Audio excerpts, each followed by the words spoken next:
Hi, my name is Danielle. I am 19 years old and I have been living with juvenile arthritis since I was 4 years old. Juvenile arthritis is inflammation of the joints. So some kids are only affected in a couple of their joints and others are infected in all of them. I am infected in all of them, so I can experience redness, swelling, and pain in every joint of my body. I actually started having problems when I was only 2. But I went to so many different specialists and every type of treatment possible that you could think of. Probably a dozen different doctors at 3 or 4 different hospitals before they finally figured out what it was. They thought it was cancer or lupus or a bunch of other things before they finally realized that I had juvenile arthritis along with 300,000 other kids in America. In the state of Connecticut, they have had 3 walks this year to help raise awareness and money for the Arthritis Foundation.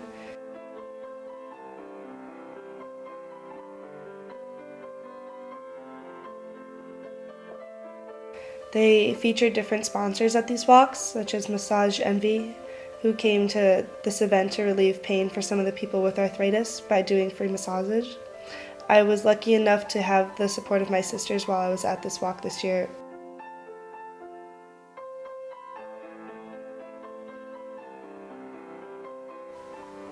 This year we also had 2 young groups of dancers come and perform at the walk to help support us and to get more involved in their communities.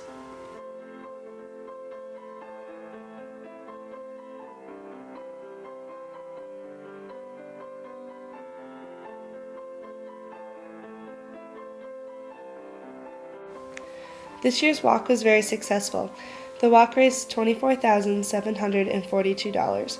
These donations will change the lives by giving people access to critical medications to live full, healthy, and happy lives. Growing up with arthritis was actually really difficult because I was always very different from all of my classmates.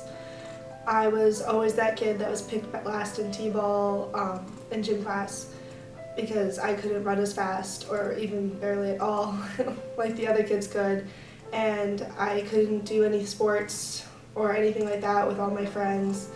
I also wasn't able to play as much as I could have with all my friends, where most of my friends could never understand it. Like they'd be like, "Oh, could Danielle come over and play?" And my mom would be like, "No, she's in a lot of pain today, like she can't." And most of my friends would have been like, "Oh, okay, that's fine, like whatever."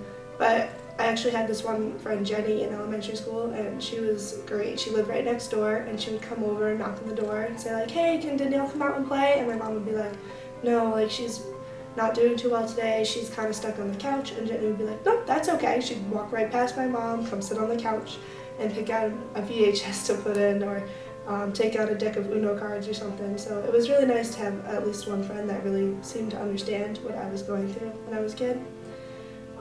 Another thing that was difficult with growing up with arthritis was I had alopecia on and off throughout my childhood, and when I was 5 I was almost completely bald. So I always had these matching hats to go with like every outfit I owned. All my family members would like buy me outfits for Christmas or my birthday that had matching hats to go with it, because they would cover up my bald spot. And all the kids in my classes would be like, "Oh, why does Danielle get to wear a hat?" Or, "Oh, why is she so special? Like, she's breaking the rules. Like, we're not going to wear hats in school." But really it was to cover up the fact that I was bald in kindergarten. And then it started to fall out again when I was in 6th grade. And 6th grade was a very rough year. Arthritis-wise, all my hair fell out. I probably missed about 60 days of school out of 180. And that was a very rough year, and my hair also started to fall out my senior year, but at least by the time I was a senior in high school, I was able to figure out how to cover up and like do different things with my hair in order to like cover up the bald spots.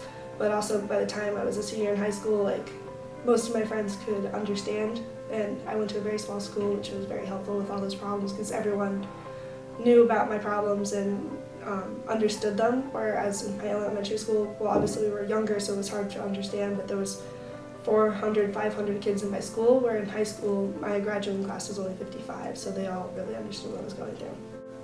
Juvenile arthritis is what a lot of us tend to consider as an invisible disease. We call it that because you can't see it or even try to understand it a lot of the times. You never can really tell if someone has arthritis unless there are some kind of deformities like in their fingers that can really be seen. But for most of us, you can't even tell. My hope is that there would be more awareness throughout the country and throughout the world about juvenile arthritis.